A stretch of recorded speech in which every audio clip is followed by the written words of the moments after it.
Merci à tous d'être ici, dans le plus beau comté au Canada. Alors, comme vous pouvez voir, on a quand même plusieurs personnes qui représentent le Parti conservateur du Canada. Alors, on est très, très heureux d'être ici présent à Rimouski.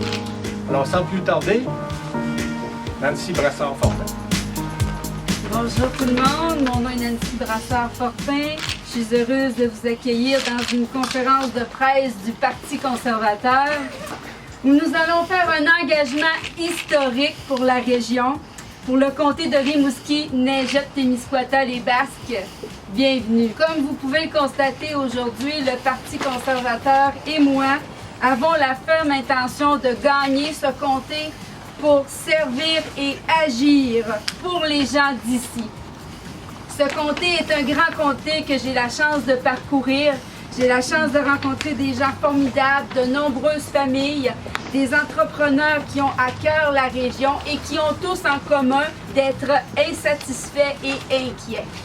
Alors, inquiets pour les déficits répétés du gouvernement Trudeau, exaspérés des lacunes au niveau de l'inefficacité de la couverture des ondes cellulaires et de l'Internet, sur le manque de main-d'œuvre et qui veulent des accès routiers dans la région du Bas-Saint-Laurent et de la Gaspésie. Je suis prête à relever ce défi de vous représenter dans la région afin qu'elle redevienne plus dynamique au Québec. En passant, je vais montrer à M. Blanchette comment ça se passe une vraie conférence de presse et j'aurais pas eu besoin de son stage au Bloc québécois avec des pétards de nuages. C'est depuis 1993 que ça manque de leadership ici et il est temps que Rimouski soit remise sur la map. Donc, c'est pas moins de 5 candidats qui sont ici, dont le lieutenant politique du chef Andrew Scheer au Québec, Alain Reyes. Et sans tarder, je lui laisse la parole. Merci. Bonjour tout le monde. Vraiment, je suis extrêmement heureux d'être dans ta belle circonscription, Nancy, avec nos confrères, tes confrères qui sont proches de toi. Et aujourd'hui, l'annonce que l'on vient faire, c'est l'engagement du Parti conservateur du Canada d'accompagner le gouvernement du Québec dans sa volonté de prolonger l'autoroute 20 jusqu'à Rimouski, donc de finaliser les 53 derniers kilomètres qu'il manque. Cette autoroute 20 est la porte de la Gaspésie et du Bas-Saint-Laurent. C'est un levier économique et touristique majeur pour l'ensemble de la région. C'est une opportunité de se donner aussi des alternatives en cas d'accident ou de mauvaise température à des moments hauts, de se donner une deuxième option dans la région. C'est une opportunité pour la région de Rimouski, du Bas-Saint-Laurent, de la Gaspésie, de faire en sorte de se donner les moyens de ses ambitions. Et aujourd'hui, c'est cet engagement que je viens vous annoncer au nom du parti qui veut accompagner le gouvernement du Québec et faire en sorte qu'une fois le premier ministre François Legault a annoncé le 13 septembre dernier que c'était redevenu une priorité pour le gouvernement du Québec, qu'il allait bientôt déposer l'échéancier et que le Parti conservateur, une fois au pouvoir, sera au rendez-vous pour accompagner le gouvernement du Québec dans cet important projet. Sans plus tarder, je vais laisser la parole à mon confrère Bernard Généreux qui va vous parler un peu plus en détail des avantages de cette annonce que nous faisons aujourd'hui. Merci.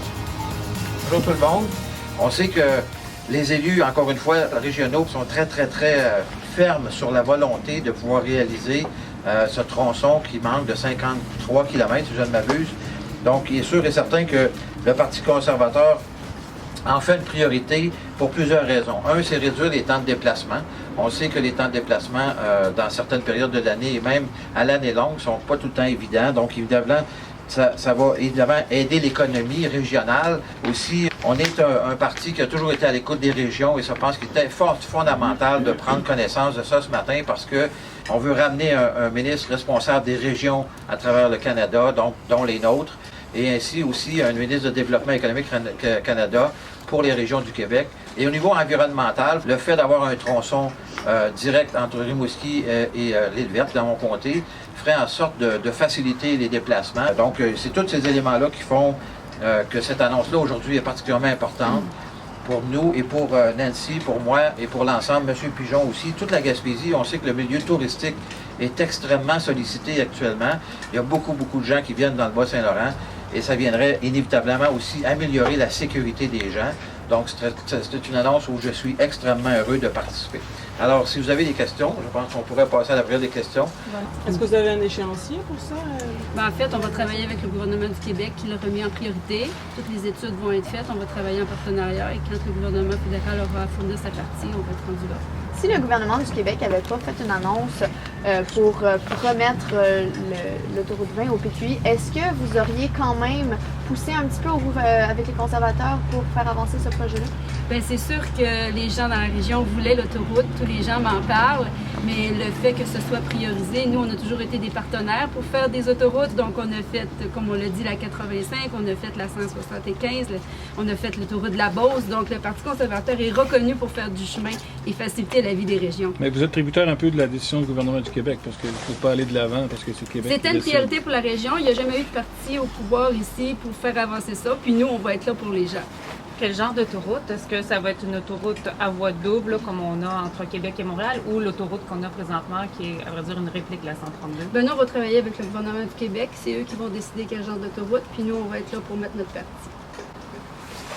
Madame Brassard-Fontaine, comme vous avez envoyé une petite pointe à M. Blanchet Oui. tout à l'heure, vous avez été plutôt silencieuse lors de la campagne jusqu'à présent, jusqu'à cette fin de semaine. Est-ce que c'est le style de campagne que vous voulez mener maintenant? En fait, je suis pas envoyer tranquille. Je suis pas tranquille depuis le début de la campagne. Je fais campagne. D'accord. Je suis sur le chemin, je fais les entrevues, je rencontre les gens, je suis au centre d'achat, je suis jamais arrêtée, donc je suis très présente. D'accord. Mais est-ce que c'est le genre de campagne que vous voulez mener maintenant? Une conférence de presse, c'est public. Tous les gens ont le droit d'y aller. Je m'attendais qu'il y ait des gens ici ce matin. Et une conférence de presse, normalement, on a des supporters ou du moins on a des gens. Donc, je voulais montrer à M. Blanchette c'est quoi une vraie conférence de presse. Puis qu'une conférence de presse conservateur, j'aurais sûrement pas besoin de son stage. Puis que nous, on n'est pas des pelleteurs de l'hiver. On sait que si la 20 passe par en haut des villages, il va y avoir un petit peu moins de personnes qui vont passer dans ces coins-là, donc ils vont voir un peu les commerces qu'il y a dans ces villages-là. Si vous permettez, je pourrais peut-être répondre à cette question-là, Oui. parce qu'on a vécu l'expérience dans les années 70 dans la région du Kamouraska, où on disait que Saint-Jean-Port-Joli mourrait parce que la 20 allait passer, ce qui est tout à fait le contraire qui arrive aujourd'hui. Ce qu'il faut comprendre, c'est que ce sont des villages particulièrement touristiques, les Basques, Saint-Jean-Port-Joli, Kamouraska. Ça n'a jamais été aussi populaire que ça l'est aujourd'hui. C'est pas la 20 qui a empêché. Le prolongement de la 20 ne viendra pas empêcher les Basques de se développer touristiquement, bien au contraire. Les gens vont se sentir en sécurité de venir dans un tronçon qui va leur permettre de sortir et aller justement dans les villages et dans les municipalités, aux abords du fleuve, particulièrement Trois-Pistoles et les Basques. Donc moi, j'ai aucune inquiétude. On est mis aussi nombreux. Pour tout le Bas-Saint-Laurent et la Gaspésie, en annonçant que le gouvernement fédéral va être un partenaire pour financer le projet du Québec pour le parachèvement de l'autoroute 20. Ah oui! Rien de moins.